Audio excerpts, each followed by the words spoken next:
পৃথিবী সবুজ হোক।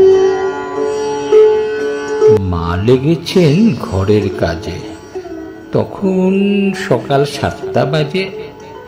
আকাশ জুড়ে সূর্যি মামা করছে হুটোপাটি।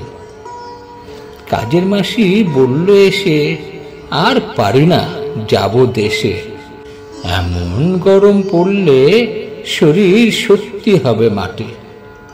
কাকামণি এগিয়ে এসে বলল তখন হেসে হেসে, সবাই মিলে গাছ কেটেছ, এটাই যে তার ফল। চললে যেন এমনি করে রোদের পারদ বাড়বে জোরে, এরপরেতে শুকিয়ে যাবে নদী নালার জল।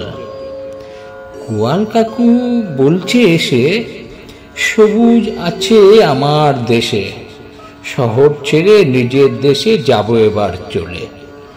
তাই না শুনে ঠাকুর দাদা বলেন ওকে, দিস না বাধা, ওর দেশ যে আজও আছে প্রকৃতি মার কোলে।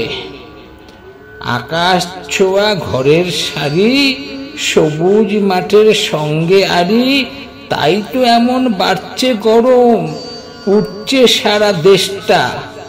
আয় না সবাই লাগাই গাছ, খাল বিলে খেলুক মাছ, তবেই যেন ভালো হবে এই শতাব্দীর শেষটা।